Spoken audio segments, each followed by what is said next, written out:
नमस्कार। राजनीति विज्ञान से संबंधित विषयों के अध्ययन के इस चैनल में आप लोगों का स्वागत है। जैसे कि इसके पूर्व में जो वीडियो मैंने अपलोड किया था उसमें जापान के संविधान की जो सामान्य विशेषताएं हैं और साथ ही साथ उसका जो संवैधानिक विकास है उसकी चर्चा की गई थी। अब आज के वीडियो में हम जापान की कार्यपालिका पर विचार करेंगे। और जैसे कि आप लोग जानते हैं कि जापान में भी भारत की ही तरह संसदीय शासन व्यवस्था है। जैसे भारत में है, जैसे ब्रिटेन में है, उसी तरह से जापान में भी संसदीय शासन व्यवस्था है। और संसदीय शासन व्यवस्था की एक सबसे प्रमुख विशेषता ये होती है कि वहाँ दोहरी कार्यपालिका होती है और दूसरा कार्यपालिका और व्यवस्थापिका के मध्य घनिष्ठ संबंध पाया जाता है। तो यहाँ हम चूंकि कार्यपालिका की चर्चा कर रहे हैं, तो जापान की कार्यपालिका पर जब दृष्टिपात करते हैं तो अ, ये पाते हैं कि वहां पर भी दोहरी कार्यपालिका है, एक वास्तविक और दूसरी औपचारिक या नाम मात्र की। तो वास्तविक कार्यपालिका तो वहां पर भी प्रधानमंत्री और मंत्रिपरिषद है। मतलब वास्तविक कार्यपालिका शक्ति जो है वो प्रधानमंत्री और मंत्रिपरिषद में निहित है। और जो औपचारिक कार्यपालिका है वो वहां पर ब्रिटेन की तरह एक वंशानुगत सम्राट का पद है। हालांकि ब्रिटेन के जो सम्राट की स्थिति है और जापान के सम्राट की स्थिति में थोड़ा बहुत अंतर है।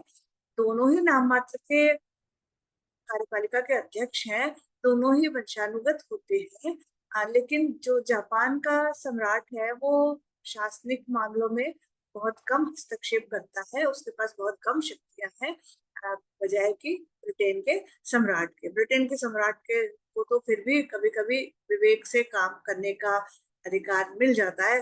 कुछ परिस्थितियां ऐसी बन जाती है कि वो स्वविवेक से काम कर सकता है, लेकिन जापान का जो सम्राट है उसके पास ऐसे अवसर नहीं आते। वो वास्तव में नाम मात्र का ही अ, औपचारिक अध्यक्ष है।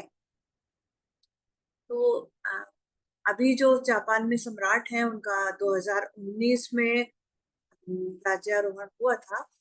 नारोहितो नाम है उनका। और एक सम्मान का प्रतीक अवश्य माना जाता है। लेकिन वो सिर्फ एक औपचारिक अध्यक्ष ही कार्यपालिका का है। उसकी जो शक्तियां हैं उनको जब हम देखते हैं तो पता चल जाएगा कि जापान के सम्राट की शक्तियां कितनी कम हैं। तो सबसे पहले तो वो संविधान के जो संशोधन होते हैं, कानून होते हैं, कैबिनेट जो भी संधियां करती है, उन सब की घोषणा मात्र सम्राट के द्वारा की जाती है। आपको पिछले वीडियो में मैंने बताया था कि जापान में अभी तक कोई संविधान संशोधन हुआ ही नहीं है।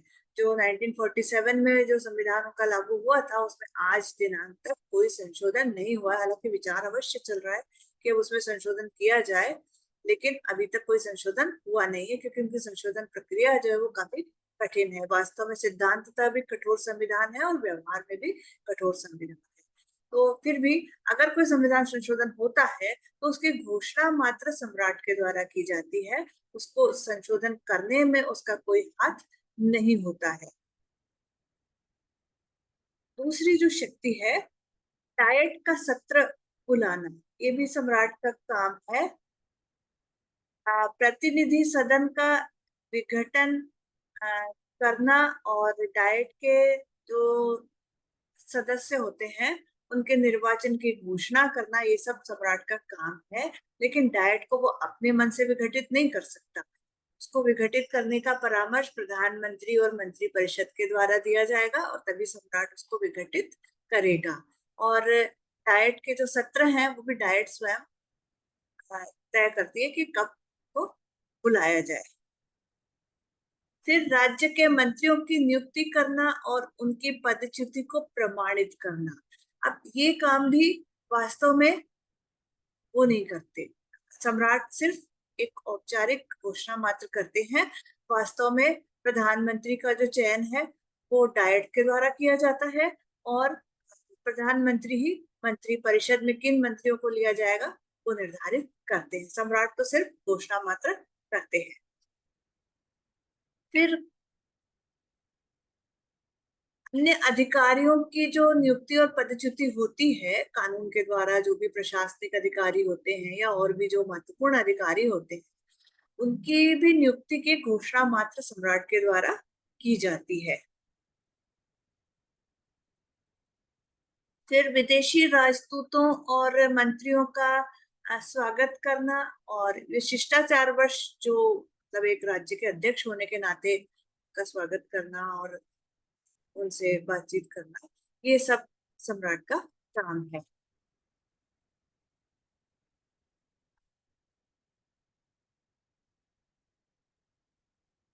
बस जो क्षमादान का अधिकार है और ये सब सम्राट के पास नहीं है, वो सिर्फ उसको प्रमाणित करते हैं कि किसको क्षमा किया जाए, किसके दंड को कम किया जाए, किसके दंड को बढ़ाया जाए, ये सब तय करने का अगर प्राण दंड का अल्पकालीन स्थगन किया जाता है, थोड़े समय के लिए किसी के प्राण दंड को स्थगित किया जाता है, तो उसको भी प्रमाणित करने का काम सिर्फ सम्राट का है।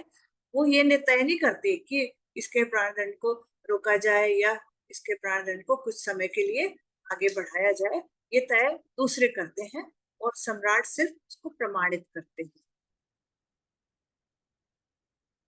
फिर और भी जो प्रलेख होते हैं उनका पुष्टिकरण और उनको प्रमाणित करने का काम सम्राट द्वारा किया जाता है।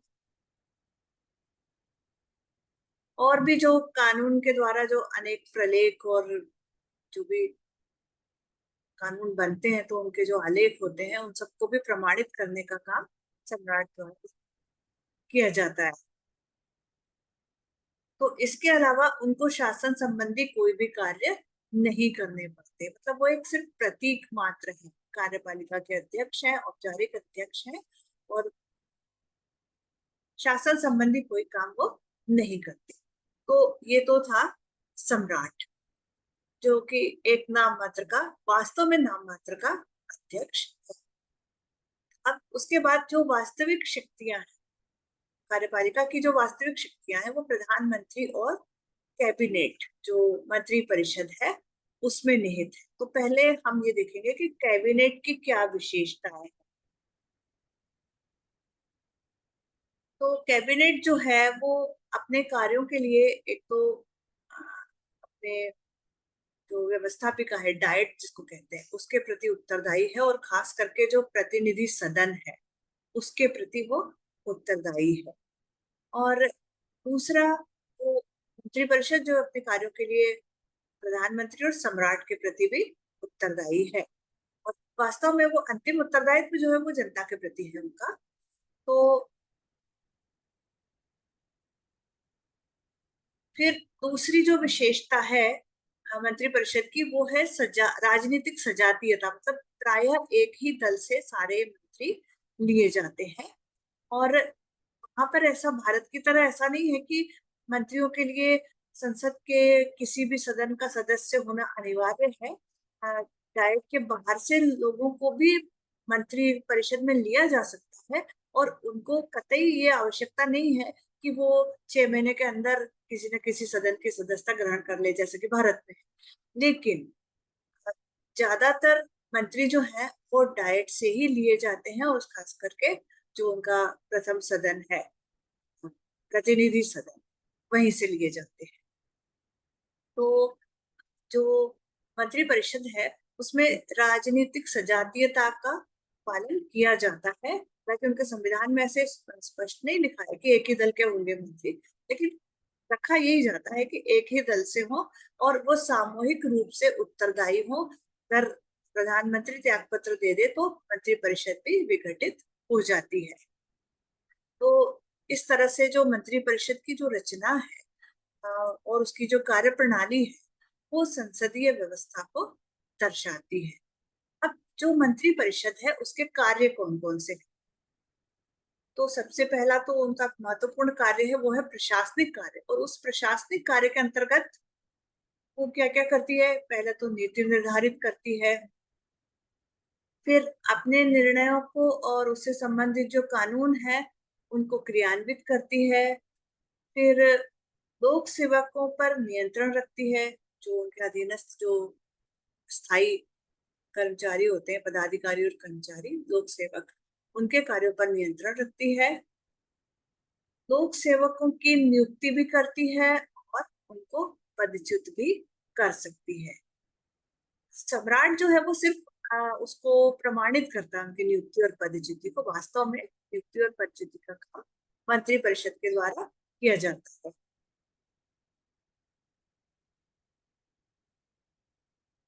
उच्च लोक सेवक और पदाधिकारी जो होते हैं, उनकी नियुक्ति भी मंत्रिपरिषद के द्वारा ही की जाती है।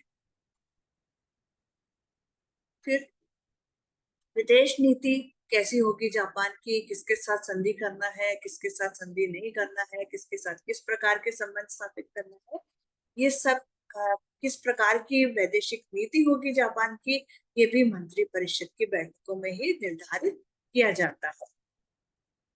अच्छा, संधि करने का अधिकार भी मंत्रिपरिषद के पास है, संधि कर सकती है वो, लेकिन यहाँ एक प्रतिबंध है कि उस संधि को डायट में स्वीकृत करवाना अनिवार्य है। लेकिन यहाँ एक बात और है, एक और रास्ता निकाला गया है कि प्रशासकीय समझौते अगर किए जाए तो फिर उस पर डाइट की स्वीकृति आवश्यक नहीं है, और इसलिए ज्यादातर जो काम प्रशासकीय समझौते की तरह किए जाते हैं। इसी व्यवस्था वहाँ अमेरिका में भी है, वहां भी संधियों पर सीनेट की स्वीकृति आवश्यक होती है, और फिर अगर प्रशासकीय समझौता किया जाता है तो उस पर सीनेट की पुष्टि की आवश्यकता नहीं होती। तो उस वहां भी यही रास्ता निकाला जाता है कि ज्यादातर समझौते हैं जो है वो प्रशासकीय समझौते ही होते हैं। तो यहाँ भी जापान में भी कार्यपालिका प्रशासकीय समझौते करती है, और फिर उस पर डाइट की स्वीकृति अनिवार्य नहीं होती। शासन के जो विभिन्न विभाग हैं उनका मार्गदर्शन करना, और अगर उनके कार्यों में जैसे कहीं कुछ ओवरलैपिंग हो रही है तो उसको, या कोई गतिरोध उत्पन्न हो गया है तो फिर उसको, उसके बीच में समन्वय स्थापित करना, ये काम भी मंत्रिपरिषद का होता है। कि जो अलग अलग विभाग हैं उस है तो एक दूसरे से संबंधित ही ना, तो उनके कार्यों में आपस में समन्वय स्थापित करके काम ठीक तरह से हो सके, ये मंत्रिपरिषद का काम है।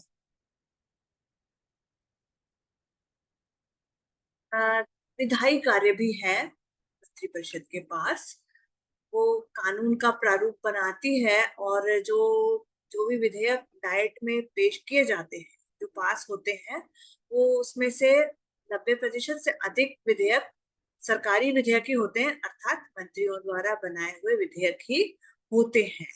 लेकिन एक बात और है, भारत में मंत्रिपरिषद राष्ट्रपति से कहकर के अध्यादेश जारी करवा सकती है। जब संसद का अधिवेशन नहीं हो रहा होता है और कानून बनाने की आवश्यकता होती है, वो अध्यादेश जारी करवा सकती है। लेकिन जापानी मंत्रिपरिषद को अध्यादेश जारी करवाने का कोई अधिकार प्राप्त नहीं है। अब भी भारत में भी राष्ट्रपति ही अध्यादेश जारी करते हैं, लेकिन प्रधानमंत्री और मंत्रिपरिषद की सलाह से। लेकिन जापान में मंत्रिपरिषद को और न ही सम्राट को ऐसी कोई शक्ति।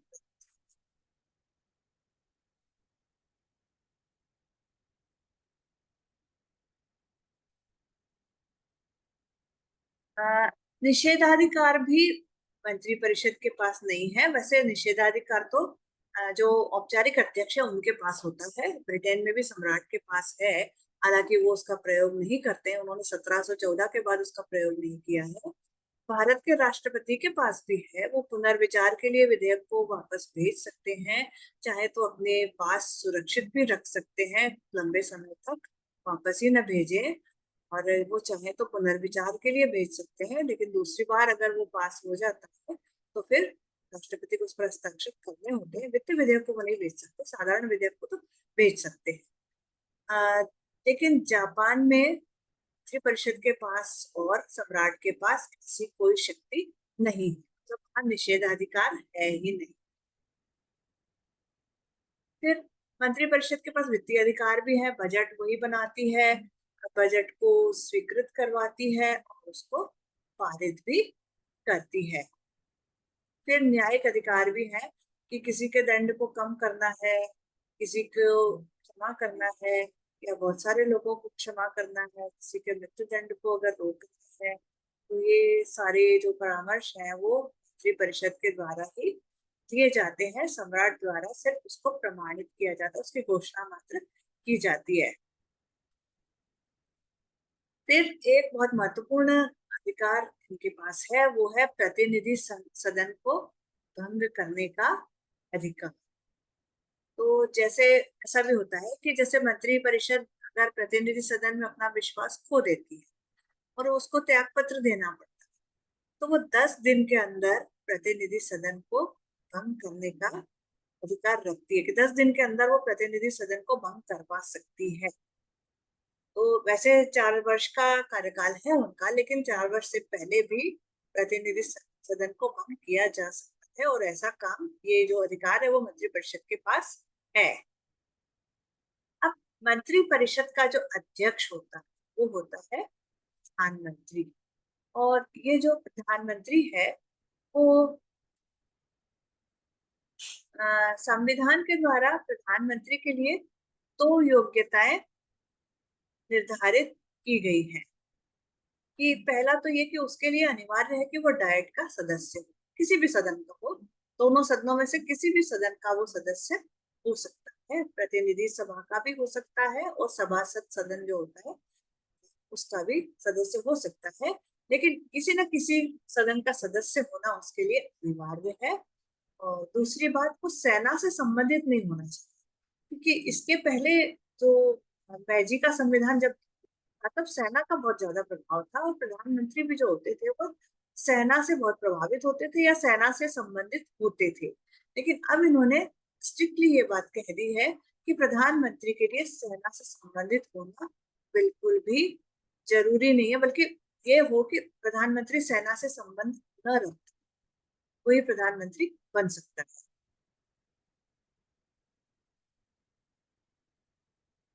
मतलब असैनिक होना चाहिए, का व्यक्ति नहीं होना चाहिए। तो प्रधानमंत्री का जो चयन है वो डाइट करती है, और ज्यादातर जिस दल को बहुमत प्राप्त होता है उसी के नेता को प्रधानमंत्री बना दिया जाता है। अब प्रधानमंत्री की जो स्थिति और शक्तियां हैं उसकी बात की जाए, तो सबसे पहली बात, मंत्रिमंडल का निर्माण करता है, उसका जीवन और मरण भी प्रधानमंत्री के ऊपर ही है, प्रधानमंत्री पर ही निर्भर। प्रधानमंत्री चाहे तो अपनी कैबिनेट को जीवित रख सकता है, वो चाहे तो कैबिनेट को भंग भी कर सकता है, यानी वो स्वयं त्याग पत्र दे देगा तो कैबिनेट अपने आप ही बर्खास्त हो जाएगी। समझ लो कोई मंत्री अगर चाहता है प्रधानमंत्री के, कोई मंत्री इस्तीफा दे दे, उसकी बहुत आलोचना हो रही है या उसकी प्रधानमंत्री से नहीं बनती है या जो भी बात है, अगर वो चाहता है कि फलाना मंत्री इस्तीफा दे दे और वो मंत्री नहीं इस्तीफा देना चाहता, तो प्रधानमंत्री के पास ये रास्ता है कि वो स्वयं त्याग पत्र दे दे और पूरे मंत्री परिषद को विघटित कर दे। और जब दूसरे मंत्री परिषद बनाए, चूंकि उसके दल को अगर प्रतिनिधि सभा में बहुमत का समर्थन प्राप्त है, तो सम्राट उसे ही फिर से मंत्रिपरिषद बनाने के लिए आमंत्रित करेगा, और उस मंत्रिपरिषद में वो उस मंत्री को ले ही ना। तो इसलिए कोई भी मंत्री इतनी हिम्मत नहीं कर सकता कि प्रधानमंत्री ने उससे त्याग पत्र मांगा हो और वो त्याग पत्र देने से इनकार कर दे, ऐसा वो नहीं कर सकता। तो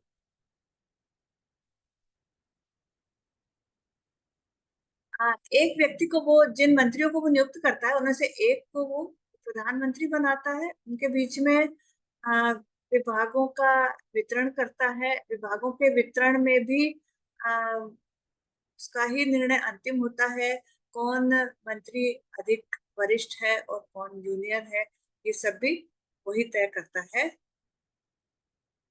अपनी इच्छानुसार मंत्रिमंडल में उलटफेर भी कर सकता है। पूरी कार्यवाहियों का केंद्र प्रधानमंत्री ही होता है, और सारे विभाग ठीक से काम कर रहे हैं या नहीं, या उनके बीच में समन्वय की आवश्यकता है, ये सब प्रधानमंत्री ही निर्धारित करता है। और मंत्रियों को पदच्युत करने का अधिकार भी उसी का है। तो मैंने पहले ही आप लोगों को बताया कि कोई मंत्री अगर त्याग पत्र देना न चाहे तो प्रधानमंत्री अगर चाहता है तो उस मंत्री को त्याग पत्र देना ही पड़ता है।